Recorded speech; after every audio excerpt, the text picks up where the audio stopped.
Buenos días, Ana. Hola, ¿cómo estás? Muy bien, primero de todo, muchas gracias por tu tiempo, por estar aquí con nosotros esta mañana para hablar un A poco ti. de ese libro que se ha publicado ya, de Chantaje a una jueza. Y mira, yo mis entrevistas, mis conversaciones, siempre las empiezo con una pregunta que creo que a veces nos olvidamos de hacerla, y es ¿cómo estás? Pues es una gran pregunta esa. Te decía antes de entrar, perdona por el retraso, siempre voy muy justa, o sea que estoy permanentemente acelerada. Pero bueno, no me quejo porque es por cosas buenas, no me falta el trabajo y en casa todo está bien, que es lo más importante, con lo cual no tengo ninguna queja. Me considero una privilegiada porque además trabajo en lo que me gusta y me da para vivir. Ana, se ha publicado tu primera novela, Chantaje a una jueza. ¿Cómo nace esta aventura y por qué nace en este momento?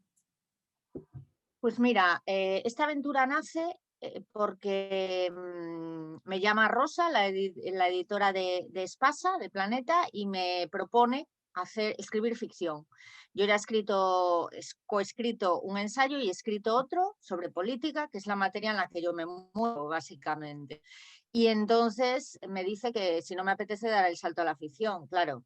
Es algo que me he planteado toda la vida. Yo he estudiado filología hispánica, luego hice un máster en medios de comunicación, pero me encanta la novela y además soy una gran lectora de novela negra. Entonces me dijo, seguro que tienes algún tema por ahí que siempre te ha hecho tilín y que te has dejado información en el bolsillo porque, no, bueno, el periodismo tiene sus códigos, ya sabes, entonces Mm. no se puede publicar todo lo que sabes particularmente pues sentimientos, emociones, cuestiones estructurales, sociedades enteras. Tú vas a la noticia y aunque sea un análisis, aunque sea un reportaje, siempre con los códigos del periodismo que además deben respetarse escrupulosamente. Bien, me lo propuso y dije, pues mira, siempre habías querido escribir ficción, este es el momento, porque si además te empujan, te lo piden, es decir, no es esa aventura de voy a escribir y luego a ver si me lo publican. No, no, aquí ya vas sobre seguro y dije que sí, inmediatamente. Luego buscar el tema, barajé entre varios, pero siempre con un tema siempre me ha remordido mucho el tema de la corrupción, porque entendemos por corrupción algo muy técnico que vemos en los periódicos, que vemos en los informativos, y alrededor de la corrupción hay todo un mundo de daños, de crímenes, de sociedades machacadas, y me metí ahí.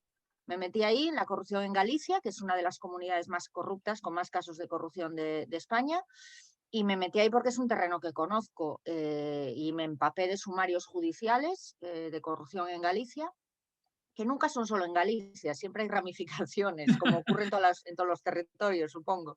Pero bueno, ese fue el comienzo y ahí fui formulando. Luego es verdad que la novela anda sola, muchas veces te cabreas con ella porque tira por derroteros que tú no tenías pensado en un principio, que no está en la estructura que tú te habías montado, pero bueno. Creo mi gran obsesión era que se entendiese bien, que fuese una novela amena. Creo que eso lo he conseguido por la receptividad que me llega y en eso estamos ahora, intentando que se lea lo máximo posible. Porque claro, Ana, ¿cómo ha sido este proceso, no? Porque escribir, evidentemente, llevas escribiendo muchos años, prácticamente toda tu vida, pero claro, una cosa es lo que tú me decías, escribir a nivel de periodismo y otra cosa es a nivel de ficción. Algo que tú me cuentas que a lo mejor te da una libertad especial que a veces al escribir noticia no puedes por el tema emocional que tú me comentabas, pero aún así te has autocensurado en algún momento de decir, bueno, voy a parar un momento porque esto a lo mejor se me está yendo de madre y a veces no, es como que, ay, Bueno, autocensura propiamente por miedo a que puede pasar con lo que escribo y demás, no. Eso siempre he sido una inconsciente, como dice mi madre, con lo cual en ese sentido he ejercido absoluta libertad, no me he coartado nada. Luego es verdad que he ido puliendo una novela que realmente tiene una trama de ficción nuclear, que es ficticia, pero yo he bebido de muchas fuentes reales. Entonces, bueno, hay personajes que condensan a 3 personas que existen en la realidad, no completamente a esas personas, sino rasgos de esas personas. Luego hay 3 personajes que condensan a uno solo, porque son personajes muy complejos que yo he conocido, por esos sumarios, y siempre en esa faceta, los sumarios la verdad es que son novelas en sí mismas, los sumarios judiciales, ¿no? Hay muchas cosas que apartar, que son los tecnicismos y demás, pero ahí puedes desentrañar un montón de cosas, y yo es en lo que me he centrado, en el componente humano de la corrupción, o sea, cómo es posible que se llegue a determinados y cómo la corrupción, valga la redundancia, corrompe todo aquello por lo que pasa. O sea, hasta niveles que yo he tratado de plasmar en la novela, hasta niveles muy crueles y muy insospechados. Entonces, eso es lo que he intentado. Lo que ha sido limitarme, bueno, es verdad, y te lo voy a decir aquí, yo pasaba un momento muy malo porque mi hermana tenía un cáncer y entonces emocionalmente yo también estaba muy, bueno, estaba dolida, estaba enfadada. La novela me ayudó a exteriorizar todo eso, pero es verdad que a veces tenía que volver un poco pues, a la racionalidad, ¿no? Porque los sentimientos oscuros ya sabemos Sí. cómo pueden manejarlo todo, cómo lo envuelven todo y después no tienes salida. Entonces, bueno, a veces que estaba, pues porque habíamos recibido, porque a mi hermana la habían ingresado, porque tal, pues reculaba y decía, bueno, no voy a escribir más, porque esto está saliendo, ¿sabes? Galicia es gris por la lluvia, ya no tanto, pero no tan gris. Entonces vamos a descansar y mañana será otro día. En ese sentido sí me fui conteniendo un poco, pero no, porque no tenía probablemente la claridad que yo quería darle a la novela, al meterme en terrenos tan míos, tan oscuros y tan resbaladizos. Pero por lo demás, nada de nada. O sea, lo que yo cuento en la novela está pasando. Otras tramas, pero está pasando con ese mismo dolor y con ese mismo daño. Ana, se dice muchas veces que la realidad supera la ficción, ¿no? Porque evidentemente es una novela ficcionada, pero es que los temas que trata, corrupción, prostitución, narcotráfico, sobornos, el poder, esa fuerza, tal, es como, qué pena porque es que, por desgracia, esto sucede en la realidad, no se queda solo en Claro. un relato de ficción, ¿no? Claro, es que sucede y es una pena que nos quede en informaciones que muchas veces nos llegan de forma tan fría. Sumarios judiciales, que no, obviamente la gente no se lee, porque además hablamos de miles y miles de folios, cuestiones muy técnicas de tramas financieras. Entonces, el personaje, la persona, ahondar en esas componentes estructurales que tiene la corrupción, eso se queda fuera y es probablemente lo que mejor explica por qué se produce la corrupción. ¿Por qué se produce la corrupción? ¿Por qué permitimos la corrupción? ¿Por qué no se controla mejor la corrupción? ¿No? Que es el poder. El poder en sí mismo, pues fíjate tú, se han escrito tratados, tratados y tratados, novelas, novelas y novelas. Se han escrito series, se han hecho series, películas sobre el poder, ¿no? El poder es un campo de creación infinito. Entonces yo ahí he tratado de vincular el poder a la corrupción y convertirlos en personajes prácticamente en sí mismos que sobrevuelan toda la novela. Y esa ha sido mi intención, que se vea el daño real, el daño humano que supone la corrupción en todas esas derivadas que además tiene y que son comunes a todos los sumarios.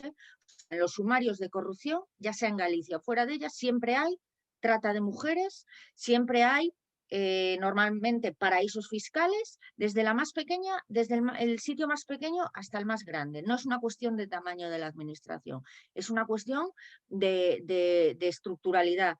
Las tramas son así, funcionan así y no se controlan. Hay una falta de control absoluta en la corrupción, de la corrupción en la administración pública. Ana, Amalia es la protagonista de esta novela, pero antes me gustaría hablar de Sandra, esa periodista que lo da todo, apoya y tal, y al final se encuentra que todo se va al garete, ¿no? Y que ella se encuentra con esa frustración de decir, joder, ¿no? Además, desde el periódico le dan unas condiciones, le ponen unas normas y además, como periodista, ¿qué caso, qué es lo que te ha impactado a ti desde toda tu trayectoria? ¿Hay algún caso que dijeras, que vivieras esa frustración también de decir, ¿cómo podemos quedarnos aquí con todo lo que hay, con todo lo que sabemos que hay, ¿no? Sí, pero muchas veces ocurre realmente cuando sacas una trama de corrupción al más alto nivel, pagan los peones, siempre. O sea, en el tablero de ese ajedrez siempre se salvan los reyes, las reinas y toda su corte, siempre. Y además, literalmente, porque lo hemos vivido, por ejemplo, con el rey Juan Carlos I. ¿Cómo es posible que con todo lo que ha pasado sigamos así? O sea, él allí viviendo a cuerpo de rey, literal, en Abu Dhabi, y nosotros aquí con una monarquía que ha nacido en base a una corrupción rampante y además durante 40 años, que se dice pronto. O sea, lo mismo que duró la dictadura, duró la corrupción del rey y cada día siguen saliendo cosas y no se puede hacer nada precisamente porque el Estado se puso al servicio para defenderlo en caso de que esto pasaba con una inmunidad absoluta. Entonces, eso a mí me genera, o sea, una frustración porque dices, mientras el roba gallinas, es que lo dijo el expresidente del Poder Judicial, es que, o sea, estaba tan cabreado porque no salen los pactos, que lo dijo, es que siempre pagan, no puede ser que tengamos una justicia en la que siempre pagan los robagallinas. Y es verdad, recuerdo que mi hermano me contaba cuando saqué otro caso de corrupción, cuando lo publiqué, que fue el de José Antonio Monago, el presidente de Extremadura, que se pagaba los viajes para ver a su amante a cargo de la tarjeta de crédito del Senado, que tampoco pasó nada. Quiero decir, bueno, él luego perdió las elecciones, pero tiempo después, en su momento no pasó nada. Siguió siendo presidente de Extremadura, siguió con su poder en el Partido Popular, bueno, nada. Es que hay mil casos. Y mi hermano me decía que había subido el autobús en Lugo y un chico le había un ex heroinómano, además, mi hermano es abogado penalista, y le había dicho, he visto lo de tu hermana en la televisión, ahí tomando un café en el bar no sé cuánto. Desde luego, a mí me empuraron por saltarse un control del autobús, o sea, por entrar sin pagar, sin picar. Y a este señor, que había a costa de todos, no sé qué, pues no le pasa nada. Desde luego es que la vida, y él me lo contó y me dijo, es que es así todo. Es que él dijo, es que me dijo mi hermano, es que las cárceles están llenas de gente sin recursos, de gente muerta de hambre, de gente sin familia, o sea, de los más pobres y de los más marginados de la sociedad. Y los poderosos nunca pagan, jamás. Es que no conozco, o sea, hay alguna excepción, pero Es que muy muchas pocas. veces da la sensación de esto, ¿no? Hay un trabajo, periodistas, gente de investigación, Sí, se sí, saca pero un no puedes hacer caso, más. pero luego cuando parece que tiene que llegar esa condena legal, ¿no? Que pase algo, ese Sí, castigo, ahí se disuelve todo, ¿no? Porque hablábamos todo. Y ahora es una con el tema impotencia. del documental este que han sacado del rey, ¿no? De salvar al rey. Sí, Es muy sí. bien, es años de investigación, nos están contando una barbaridad de cosas, pero ya está, Ya está. ha quedado ahí. Entonces, para los periodistas es muy frustrante sacar casos de corrupción tan grande y que veas, bueno, por supuesto los partidos de la oposición, porque me da igual, es una cuestión de poder, no es una cuestión de siglas, aunque es verdad que últimamente la Casa Real y el Partido Popular se llevan la palma, pero en todo caso es una cuestión de poder. Y siempre lo digo. Lo hemos visto además en Andalucía con partidos que han estado décadas en el poder, se corrompen. Bueno, pues es que todo esto, dices, llega el momento, lo denuncias y no solo eso, sino que la sociedad no reacciona. Nos hemos acostumbrado a la corrupción. Hay tantos casos. Tú te vas a los periódicos provinciales, de ayuntamientos pequeños, periódicos autonómicos, regionales. Oye, salen casos de corrupción todo el tiempo, que si el ayuntamiento no sé cuánto le dio la mordida le dio la concesión, el tema del urbanismo es brutal en los sitios turísticos y así siempre. Y tú lo pones, piensas que se va a montar el escándalo del siglo y no pasa nada. Entonces la frustración es horrible porque los periodistas estamos para denunciar esas cosas, pero no somos jueces ni somos sociedad. Entonces, a cada uno, y siguen ganando los que a lo mejor han estado imputados, da igual, siguen ganando. Durante los ERE en Andalucía seguía ganando el Partido Socialista, durante la Gürtel del PP en Valencia siguió ganando Francisco Camps. Entonces ves que ya no puedes hacer más, pero es frustrante. Ana, Amalia, la protagonista de esta historia, de esta novela, ¿a qué crees que le tiene miedo? Pues es bastante echada para adelante, es decir, no tiene miedo al físico, no tiene miedo al dolor, tiene miedo ni a la soledad en la que se queda más absoluta, tiene miedo a que no, yo creo que tiene miedo a que las cosas no salgan como ella quiere. Tiene miedo a no demostrar que tenía razón. Y eso, a ver, eso tiene su parte buena, pero tiene su parte mala, porque no siempre tenemos razón. No siempre tenemos razón. Y es verdad que muchas veces cuando tú, gracias a los códigos del periodismo, se puede evitar montarte un relato que no coincide con la realidad. Porque a veces si te obsesionas mucho con un tema, tú misma vas sacando las conclusiones sin darte cuenta. Y te das cuenta que eso no está respaldado por indicios. Eso lo he visto, o sea, lo he vivido. Y según investigas dices, bueno, ¿qué tengo y qué creo que hay? Cuando ves lo que tienes y cuando ves lo que crees que hay, no te coincide. Y hay que ser muy cuidadosos con eso. A ella le pasa un poco lo mismo. Ella está convencida de que hay una trama de corrupción tremenda y de que llega al más alto nivel, pero no puede demostrarlo y se obsesiona. Yo creo que eso es a lo que tiene miedo, al rechazo porque no le coinciden. No que le rechace la gente, porque ella continúa con su batalla, sino a que no sea la realidad que ella cree que es. Amalia, por culpa de este caso Lego, ¿no? Por este caso, lo va perdiendo un poco todo. Eh, ¿Qué le hace seguir con todo? ¿Compensa realmente? Porque evidentemente se va quedando sola, ¿no? Es como que va perdiendo un poco la familia, los Sí, apoyos la y al familia, final, amistades. por desgracia, todo fracasa, ¿no? Y ella hasta el trabajo pierde. Pero ¿qué le mantiene a seguir todo ese tiempo hasta el final, hasta que ya no puede más, evidentemente, porque ya no la dejan? ¿Qué es lo que le lleva a seguir con eso?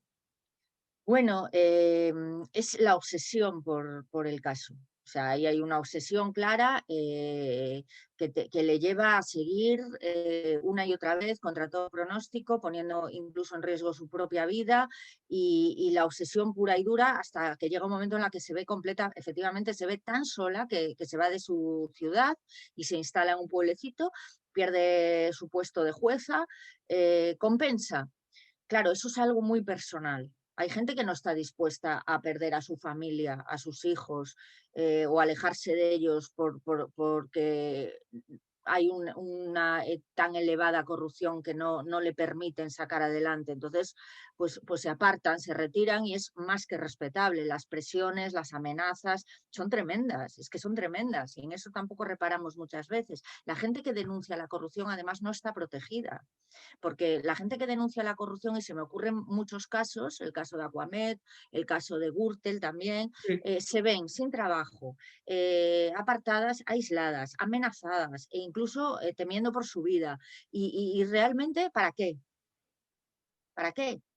O sea, para nada. Entonces, si ni la sociedad las protege y porque tampoco tiene herramientas, eso es verdad, los amigos pueden hacer algo, pero nada más. Necesitas a gente con muchísimo compromiso, pero con tanto compromiso que esté dispuesta a darlo todo. Y evidentemente es humano no querer darlo todo. Ella es esa persona de las que hay muy pocas dispuestas a dar su vida a una causa. Y eso es muy poca gente la que hay. O sea, son piedras preciosas que las hay. ¿Hasta qué punto, si fuera otra causa, tendría esa obsesión? Esa es la parte oscura. O sea, se obsesionó con esta causa. ¿Y si fuera otra? Bueno, ella es una persona titánica, es una persona de principios muy sólidos. Es una persona con una empatía grande. Y sin embargo, a la gente que tiene alrededor la destroza porque se va, cambia su causa por su familia. Entonces, bueno, ahí hay muchos interrogantes que cada uno debería, pues eso, ponerse en su lugar y decir, ¿y yo qué haría? ¿Y yo qué haría? Pues no lo sé, tendría que llegar el momento. Yo, desde luego, por suerte para mí, no me he visto en esa tesitura. Tampoco soy juez, un oficio para mí que requiere mucha vocación y muchísimo compromiso público. Pero como periodista nunca me he visto en esa tesitura y cuando ha habido cuestiones que ya no puedes hacer más, pues mira, no puedes hacer más. Pasas página y empiezas con otra en la que probablemente tampoco puedes hacer más, pero bueno, ahí seguimos. Ana, está luego el personaje de Julio. ¿Qué Sí. nos cuenta ese personaje, esa relación con Amalia? ¿Qué nos cuenta esa parte? Un poco esa relación de estos dos amigos. Sí, pues bueno, son dos personas que les une el mismo compromiso público, son dos personas a las que les une el mismo amor por el derecho y por la justicia con mayúsculas, y son dos personas a las que les une una misma bondad, pero Julio no está dispuesto a dejarlo todo y entonces toma distancia porque realmente en ese sentido los poderosos corruptos logran su objetivo, que es hacerle dudar de lo que tienen y hacerle dudar del relato que se habían creado. Entonces, él cree que necesitan más y que todo lo que ha pasado, y luego encima tiene remordimientos, porque es una causa en la que se ha imputado a mucha gente, en la que habría gente que piensa él sería inocente. Hombre, la red es muy tupida, pero los poderosos han conseguido eso, que pasa muchas veces, que te hacen dudar. Y tú dices, a ver si estoy metiendo la pata, porque somos humanos y se puede meter hasta el corvejón, sobre todo cuando tienes al lado, porque Amalia es la personalidad absorbente. Sobre todo cuando tienes al lado a alguien que te ha absorbido de tal manera, que te ha convencido de tal manera que cuando sales y ves que el resto no te da la razón, que solo ella es la que cree en esa causa, pues todo se te desmorona. Entonces él se separa, se distancia. Pero él es una persona con el mismo compromiso, la misma empatía y el mismo afán de justicia que Amalia, solo que a la hora de tomar esa decisión se bifurca y dice, no, hasta aquí hemos llegado, yo no voy a seguir con esto.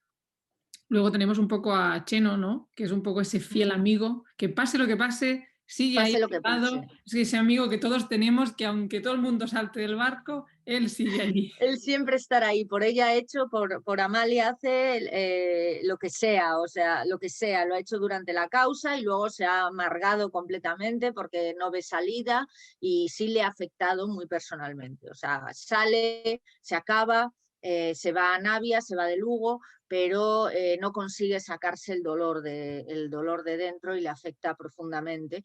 Y sí, luego es el amigo este muy inteligente, muy simpático, muy comprometido, con mucha vocación de guardia civil, que yo esos los he conocido muchos en los pueblos y es, o sea, sobre todo en el ámbito de la policía judicial, que es de donde sale él, es admirable la vocación de esta gente y tiene mucho que ver con el sentimiento militar, que yo no entiendo, pero que respeto mucho, porque tienen una disciplina y están muy mal pagados, hay que decirlo, la policía está mucho mejor pagada. Tienen una disciplina, o sea, es que a mí me admira mucho ese mundo. También es verdad que trabajé en el Ministerio de Defensa y conocí a altos cargos militares muy comprendidos. Es verdad que hay mucho machismo en las Fuerzas Armadas y es verdad que las jerarquías, el poder también en la escala militar mata, pero luego ves a gente que está tan comprometida que es imposible no admirarlos y además tan disciplinada, tan inteligentes, tan preparados y sin embargo no, desde luego no lo ven compensado con un sueldo, eso ya te lo digo yo, y eso tiene que ser vocación. Como tú me decías, estuviste en ministerios del gobierno de Zapatero, empezaste también con Sí, José Bono y demás. Ana, ¿el poder engancha? bueno, no te imaginas de qué manera. El poder engancha muchísimo. Yo no tenía poder y por lo tanto no he sufrido esa tentación. Aunque es verdad que después de eso me ofrecieron seguir y bueno, pero dije que no. Yo lo tomé como un máster en administración y en política, los dos a la vez. Y realmente he visto cómo el poder engancha de tal manera que se vuelven ciegos y ciegas ante el poder. Entonces, primero, se aíslan de la realidad. Y da igual lo inteligentes que sean. Da igual, porque llega un momento en que te bloqueas. Tanta parafernalia de protocolos y tanta alfombra te hace perder la noción. Y yo lo he visto. Entonces es verdad que había algunos cargos muy inteligentes que en lugar de viajar, por ejemplo, en avión y desplazarse de un lado a otro, fuera en avión oficial o en avión comercial, lo que hacían era coger el coche, ir parando en sitios, en pueblos y demás, para tener contacto con la realidad, porque además la propia vida política a tan alto nivel los envuelve y al final no salen de actos y despacho, actos y despacho, actos de partido, siempre con la seguridad alrededor. Claro, eso te aísla muchísimo. Entonces esta gente pues se cogía el coche y en lugar de ir a un acto tal decía, no, voy yo con mi coche. Se iban con su coche, iba un coche siempre de escoltas detrás, lógicamente, pero iban con su coche y en el coche íbamos trabajando, pero luego se paraban en pueblos y demás para tener contacto con la realidad y hablar con la gente y demás. He conocido el máximo compromiso público y el mínimo compromiso público, también te lo digo, ¿eh? O sea, hay quien le encanta lo del poder, le encanta lo de las alfombras, contra todo pronóstico, a unos que dicen, oh no, yo el poder engancha mucho, es maravilloso que todo el mundo te dé la razón, que siempre tengas a gente dispuesta a traerte un café, que te... Es estupendo y está muy bien, pero o sea, a mí me horroriza, necesito calle todo el tiempo, por mi oficio, supongo, pero he visto a gente caer en las garras del poder de qué manera, y luego además, cuando salen no saben qué hacer, porque yo siempre les digo, si esto es pasajero, por muy largo que sea, es pasajero, ¿y después qué? Has perdido el contacto con la realidad, con la familia incluso, ¿y después qué? Bueno, la vida en sociedad es lo más bonito que existe. Ana, ¿estás contenta con el resultado final de la novela? ¿Has contado lo que querías contar? Esas Sí, ideas que tenías al principio que luego evidentemente se van materializando y demás, pero ¿estás contenta y satisfecha con lo que has...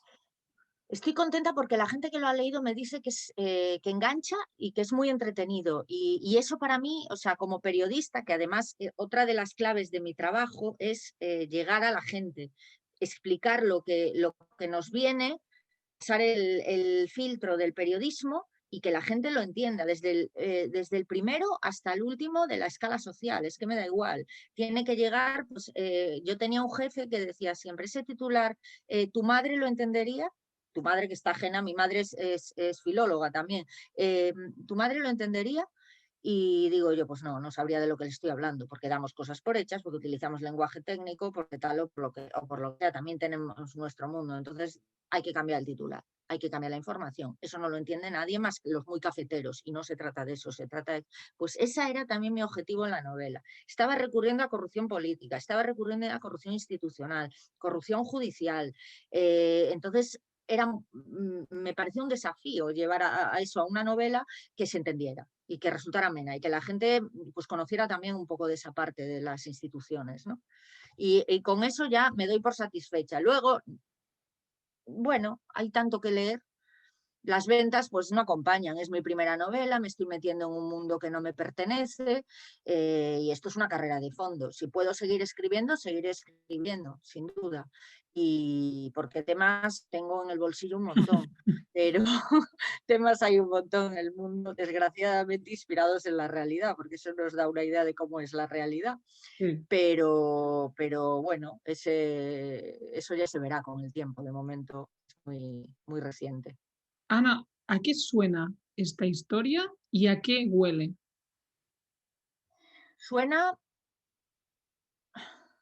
suena a lluvia, suena a opresión, a la opresión es que genera el clima muy malo, la oscuridad que te rodea y que tú, aunque estés muy contenta, te afecta, a falta de luz, a soledad, quiero decir, a esa soledad que solo es que no escuchas nada, suena al silencio realmente, al silencio del monte, al silencio del campo, que puedes escuchar algo lejano y al silencio de la noche, sobre todo de la noche en grandísimas superficies.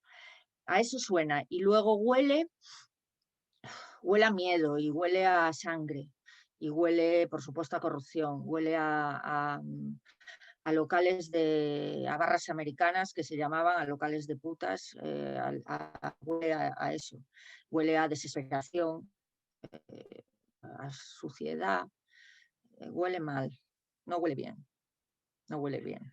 Ana, si ahora apareciese Amalia aquí con nosotras y se sentara a charlar un rato, ¿qué te gustaría decirle?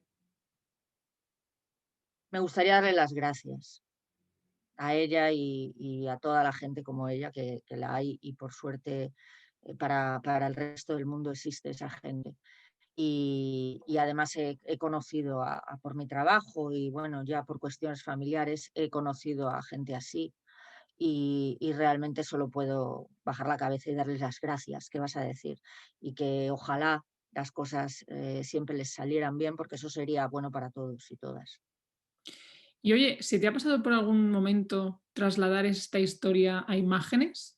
¿Hay alguna actriz Sí. que sería la perfecta Amalia Me en... encantaría, o sea, lo que más. Pero es que me encanta el cine también. Y entonces soy una compulsiva consumidora pues de ficción en todos sus y de podcast y todo lo que haya, estoy todo el día. Como no puedo estar tirada en un sofá viendo la tele, pues me pongo podcast mientras voy conduciendo.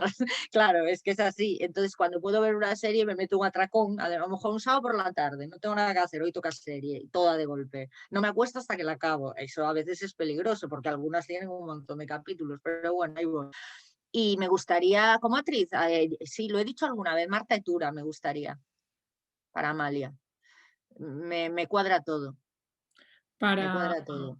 para ir terminando, es una historia que sucede en Galicia, tú eres de allí, es un poco como jugar en casa, aunque es verdad que lo que me contabas del tema de la corrupción, pero también es un poco como estar tranquila, Sí, jugar en casa y contar un ambiente que tú conoces de primera mano y has vivido sí. eso.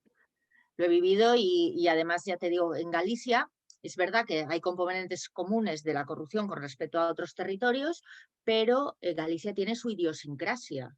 La prostitución es uno de ellos, hay mucha prostitución en Galicia, el narcotráfico es otro.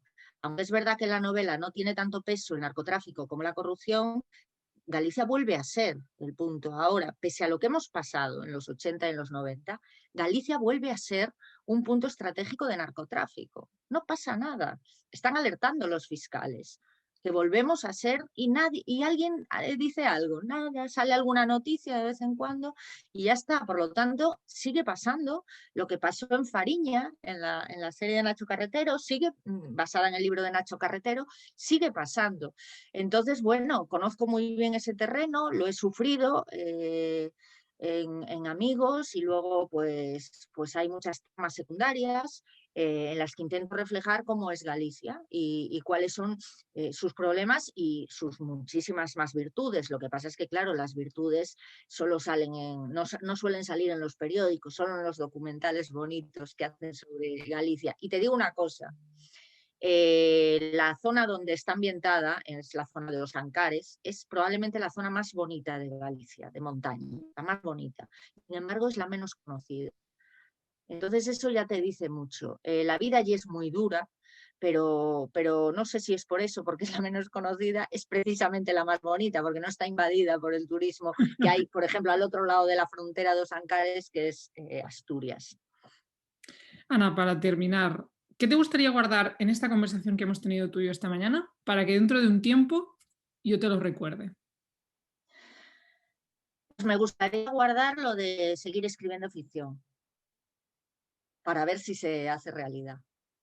Porque tengo un tema en la cabeza que creo que podría quedar una buena. Pero bueno, eso es muy futuro a largo plazo. Entonces, ¿qué te diría?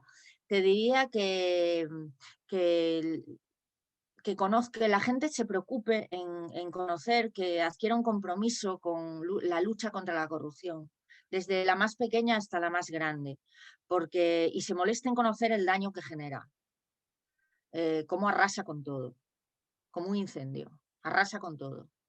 Y genera muchísimo dolor humano, de gente con nombres y apellidos que ni siquiera aparecen en los papeles. Arrasa con sociedades enteras. Eso es lo que me gustaría y que lean mi novela, claro.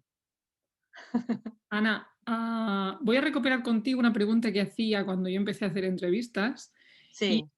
he dejado algo por preguntar. Evidentemente ha habido muchas preguntas que se podrían haber hecho y no se han hecho, pero ha habido algo de lo que te hubiese gustado hablar hoy y yo no he hecho esa pregunta. Pues yo creo que es completísima la entrevista. Estoy pensando y menos contar la novela, que tampoco se trataba de eso, creo que no, que está muy bien, que me encanta. Pues Ana, un Es placer. una pregunta que yo sigo haciendo, porque a veces digo, a lo mejor me aportan algo que Claro. no suele ocurrir, ¿eh? No suele ocurrir. Somos buenas entrevistadoras. Ana, pues muchísimas gracias de verdad. Ha Gracias a sido ti, ha un sido un placer placer. poder conversar contigo, conocer un poco más de esta novela, porque es verdad que no podemos hacer spoilers ni desgranar lo que pasa en esa novela, la gente la tiene que leer, pero Sí, yo creo que en esta ojalá. conversación se han dado pinceladas y se cuenta bastante de lo que hay, ¿no? Y de lo que decíamos antes, una realidad que has ficcionado en el nombre de Amalia, pero que por desgracia forma parte de nuestro día a día y cada vez más. Absolutamente. Y mientras no se le ponga remedio, ahí seguiremos, como uno de los países más corruptos del mundo entre las democracias occidentales, en fin. Pero bueno, ese es otro tema. Muchas gracias, Ana. Gracias a ti, un beso.